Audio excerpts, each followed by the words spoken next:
Hello and welcome to Atlanta Falcons UK.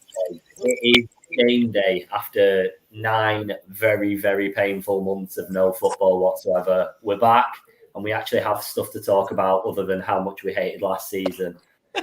We've been joined by Mike, Mark, and Greg, who has not joined us for quite some time. So I'm just going to point the finger at him a little bit. Greg, how you doing, mate? Doing. I'm stressed. But I'm all right. Awesome. Right, boys, we'll get straight into it because we're only 30 minutes from kickoff. How are you all feeling? What are our expectations for the game? I expect a pretty good game. I really feel like the offense is going to come out firing. The defense is actually going to be good. And I think we're gonna run away with this one. I mean, considering that the Eagles were only a tie better than us last year, it's kind of like bottom of the barrel fighting. But I think we're gonna have a good game. Oh, and didn't we beat them last year, or was it the year before? I've been traveling this week, so I think it was the year before. 2 years ago. 2 years ago, that number 11. One of the best touchdowns. Yeah. Jones scored. Well, the guy who shall not be named scored that touchdown. Love it. I'm excited. I mean, you know me, boys. I'm forever the optimist. Of course. So I wasn't entertaining any negativity from the chaps this morning. But I suppose the optimist in me wants to just go, fuck it, we're gonna ruin them. We're gonna win and we're gonna make a statement. But I think more for me, what I really want out of today is I just want to see improvement. If we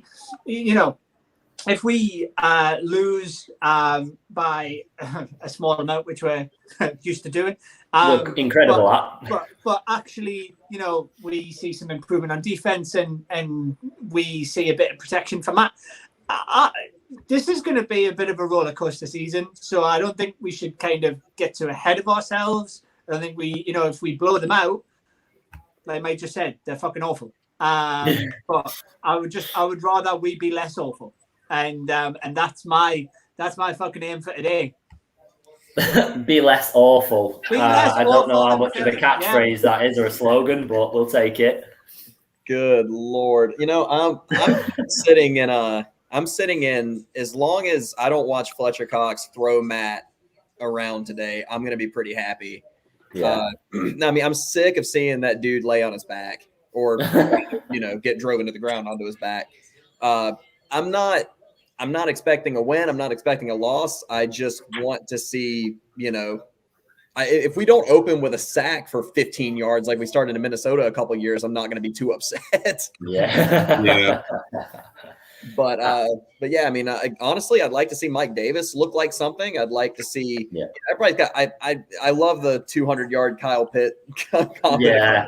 But I'll get that one back up, mate. That's a call. Hell yeah, let's go for it. But I'd be okay with that. I mean, his only catch in the preseason, he drug men 25 yards, so it was something.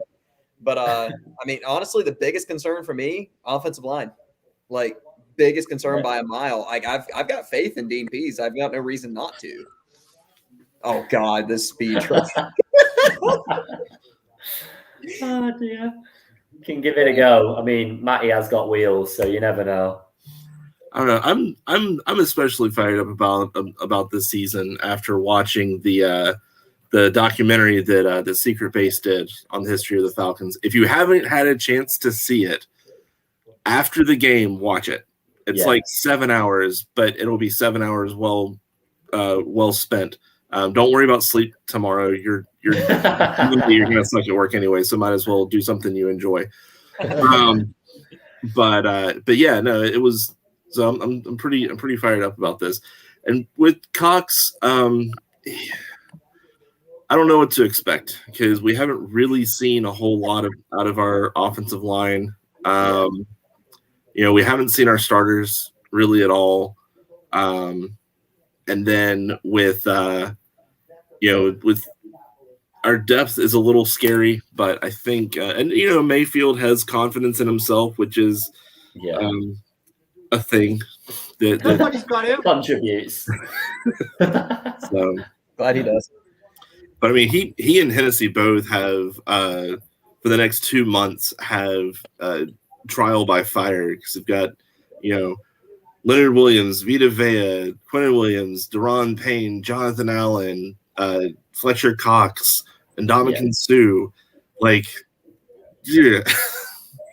The lineup for the first 2 months is just ridiculous for them. So if they come out on top on that, man, I'll be happy. Or if they even come out just like treading water, I'll be happy. It'd be one of our good things. Well, in the next few games, it'd be good to see an O-line and keeping the same 5 players. So it's great for the first game if they both perform. Because I think we spoke about this in pre-season. I can't remember who was on, but I don't think we've had an O-line of 5 that have like played consistently all the time. There's always last year was changing all the time, but obviously everyone knows if you have consistency, the results will come with it. Yeah. The last 2 times that we've had an offensive line with no injuries was 2016 with Jake Matthews, Andy Levitre, Chester, Mack, and Schrader. And we went to the Super Bowl. Before that, it was 2013 with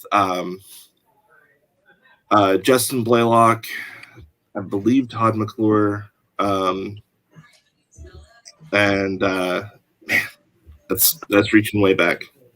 But we had a solid offensive line then, and we haven't had a spectacular offensive line in a very long time. Like all across the board, we've had some spectacular players, but yeah, we haven't had like all 5 stellar players all at one time. But if we stay healthy, even an average offensive line for us turns into a pretty good offensive line. I mean, look at Ryan Schrader. He was healthy all season, and I believe that was when he was voted to go to the Pro Bowl. And then like look at him after that, like he kind of went downhill, even though he was pretty young, but he was also dealing with injuries, and there were a lot of toss-ups on the O-line. When you don't have the same 5 guys, no matter how good or how bad the offensive line is, it's going to suffer if you have to keep taking people out and putting people in. Yeah. You guys remember when Toy Lolo went in at tackle a few years ago? Oh yeah. Matt was taking 27-step drops. You just hope the first snap of the game is straight into Matt's hands, because if it's not going to be a good start straight away. You could just imagine that happening.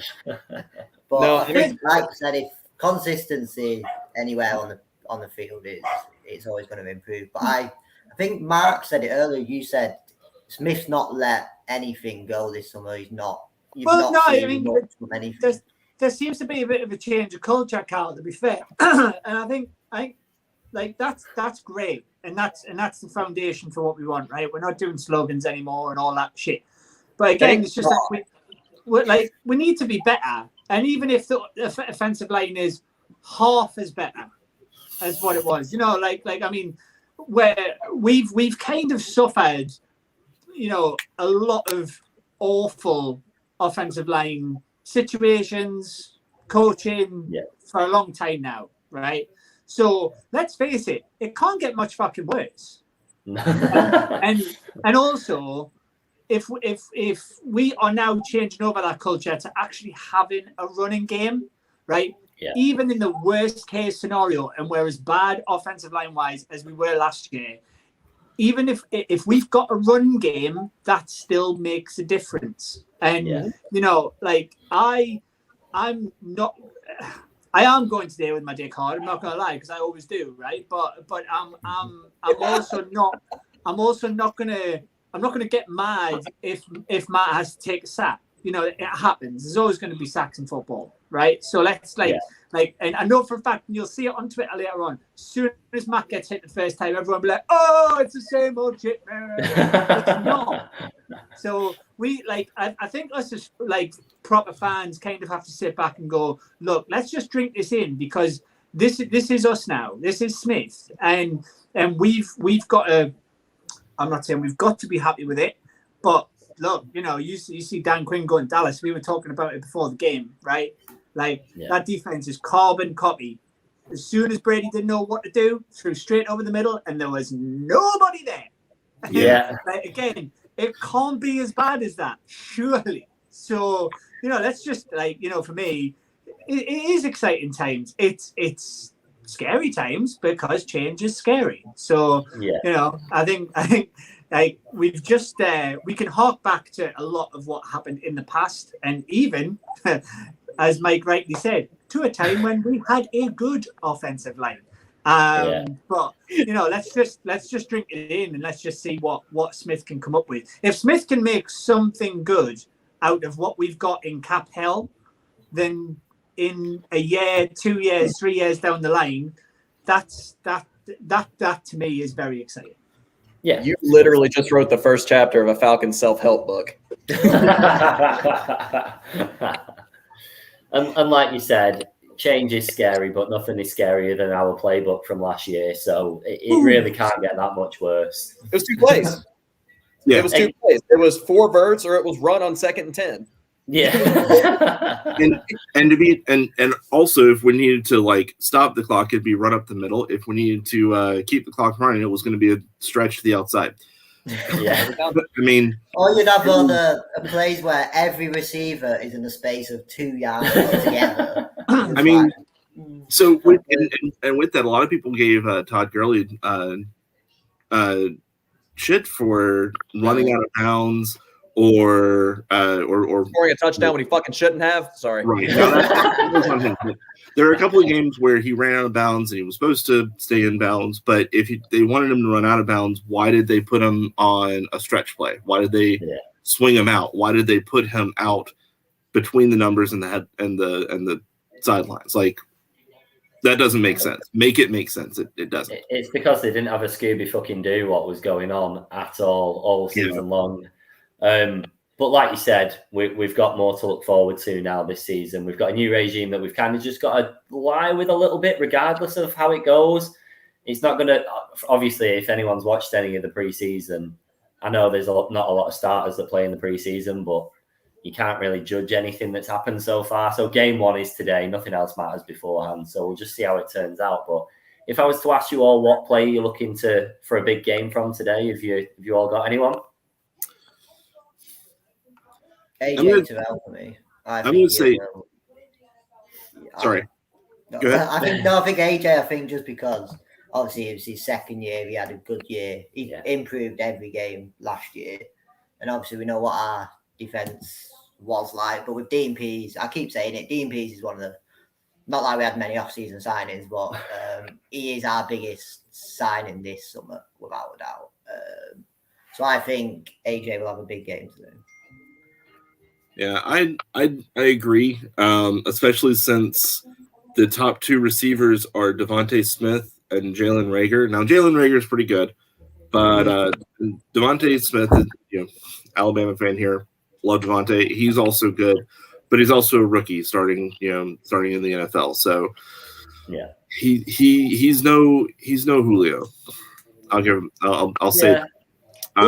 Julio. Why is he fit? Huh? I said, why is he no Julio? Because he's actually playing. You might see him on 3rd down. I mean, listen, I'm gonna be salty. I'm gonna keep being salty. All you Julio fanboys, fucking come at me, bro. Yeah. So I think AJ, I think Duran are gonna have good games. I want to see a big game out of Mike Davis. Because not for anything, but Jamal Anderson, who he gave out a little challenge to Mike Davis to do the Dirty Bird when he scores a touchdown. So I want Mike Davis to score a touchdown so that just for that moment. to see if he does it. Huh? You know he's going to do it. He's definitely going to do it. Have you seen how much he baits people on social media just for the fun of it? I don't just want to see Mike Davis do it. I want to see Matt Ryan do it. If Matt Ryan does the dirty bird at any point this season, I will get his face tattooed on my arse, and you can quote me on it, record it. I'm covered anyway. It won't affect me. Fantastic. I will make sure to tweet this show and at Matt Ryan. Every single day for the rest of the season. As soon as it happens, Danny will be deleting everything. YouTube channel will be gone. Never even happen. Oh, no. The internet is forever, my friend. There's only one player I'm looking for, and that's number 8. Nice. I even went out and got a Gators jersey with Pitts on it. Oh no way! I watched too much tape of him last year.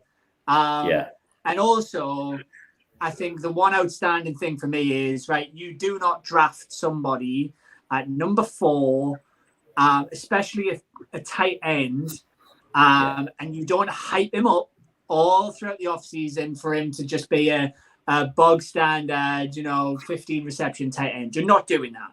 I agree. And, I think that they were just harking back to kind of what you guys mentioned earlier on.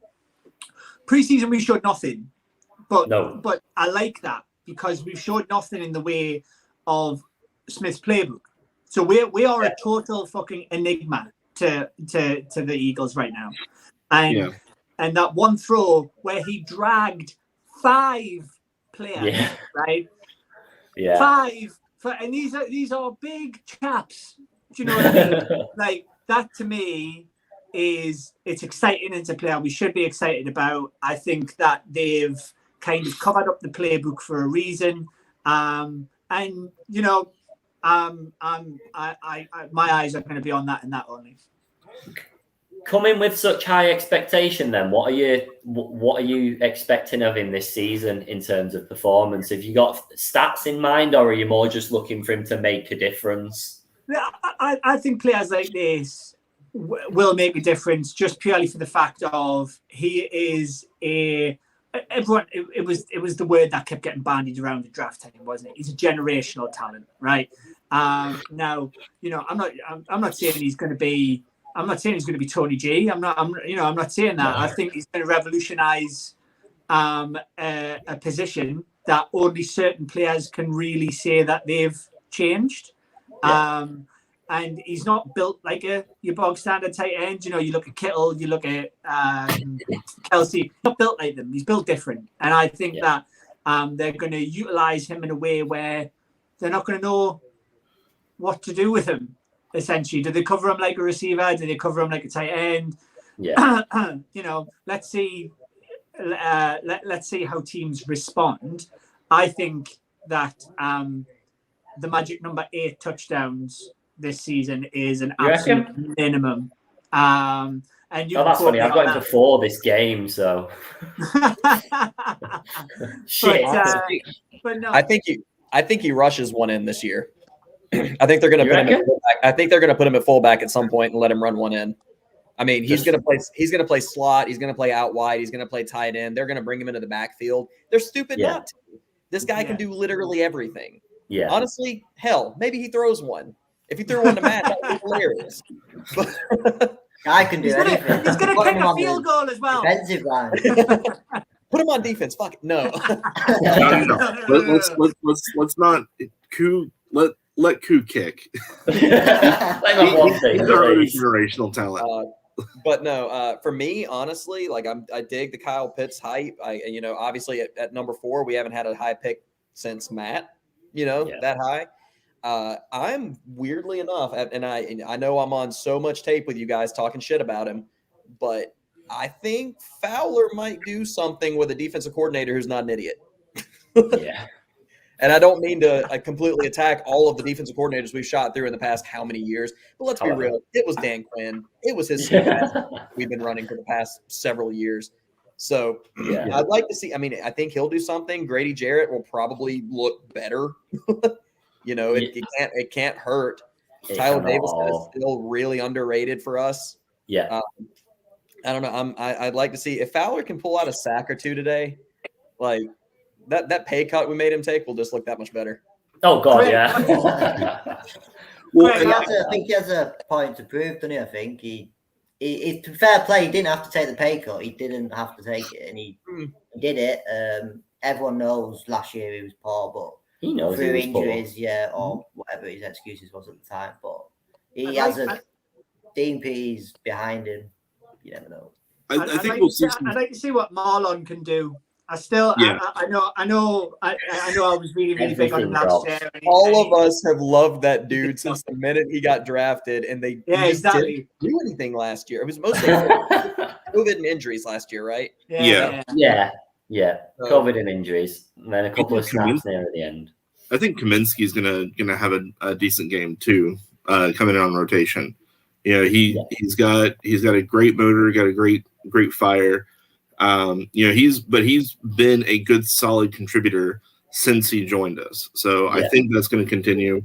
I don't think the defense right now is going to blow up anything. I still don't think we're a top 5 defense yet. Top half defense, maybe.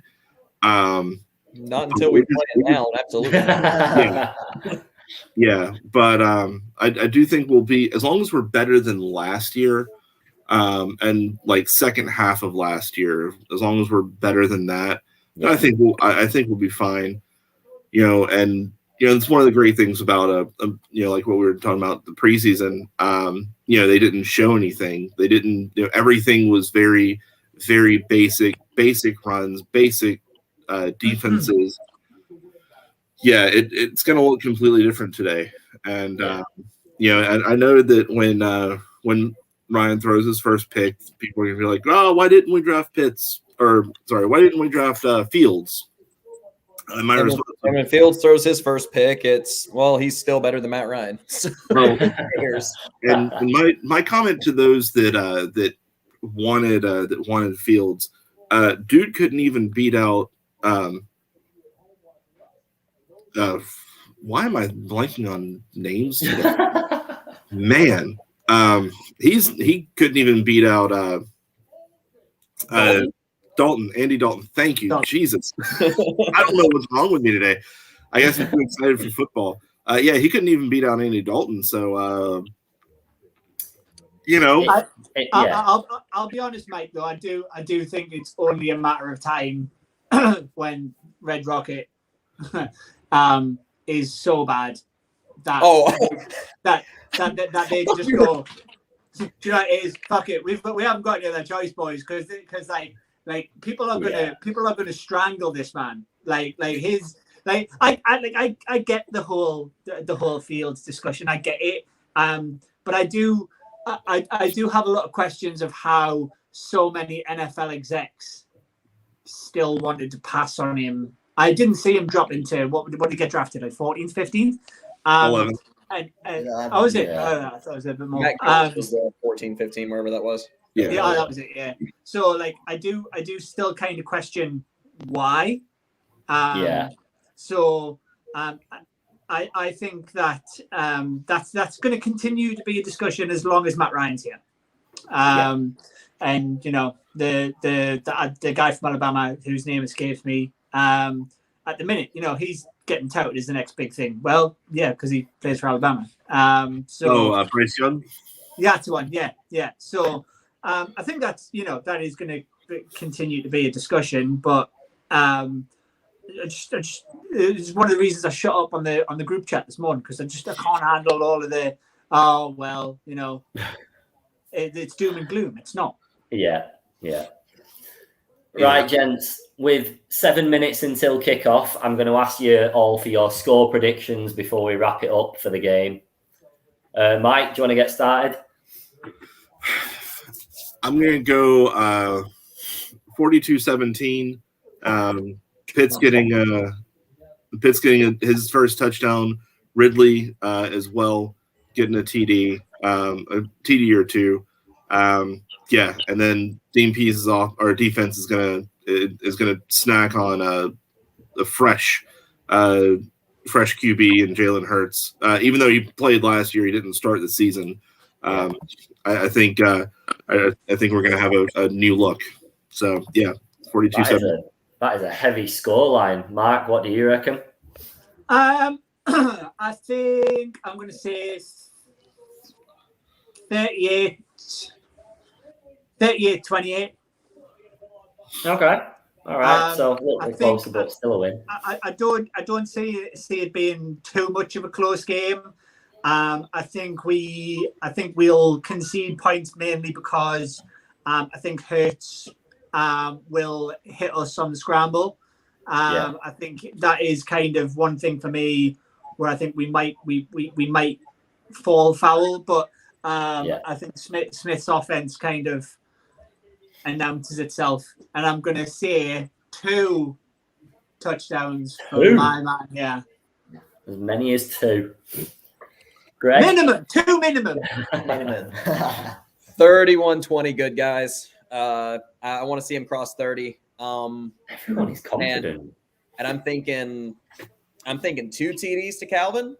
Yeah, and that's specifically because I'm in a money fantasy league and I got him, so I need to win that money. But yeah, everyone is shockingly confident. If you asked us this at the start of last season, everyone would have been like, "Oh, 50-10 to them," and just ridiculous scores where it's just not even close. Well, I think next week, Danny, to be fair, we're playing the Eagles. I know, but we're the Falcons. If we were playing the Bucks first game, all of us would be sitting here going, "Oh, fucking hell, here we go." But that's next week, isn't it? So we'll suffer that one next weekend. It's a good game. No.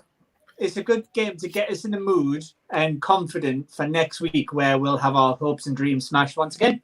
Hey, I cannot wait. First time we've had a winning record since 2017. It's got to happen. It's got to happen. We've not seen one yet, so it's got to happen. That's a definition of we're due. I'm not saying we end winning, but we're due to at some point have a winning record. So yeah, we are. Whether it's this season or not, we will find out, and we'll realistically probably know in the next 3 hours. Because if we lose today, then I'm just logging off the show for the rest of the season. Because fuck it. And then we'll turn around and beat the Bucks by 50 next week. And then the show will be back on, boys. Can't wait. Right, boys, we're going to wrap it up so everyone's got a chance to grab a drink before the game gets going and we can all get set up. But we'll keep in touch with you all through the game. Thank you, everyone, for watching live. And go fucking Falcons. Let's have it. Dirty birds, rise up. Go, boys. All right, see you, everyone. Let's go, boys. See you later. Bye. See you in a bit.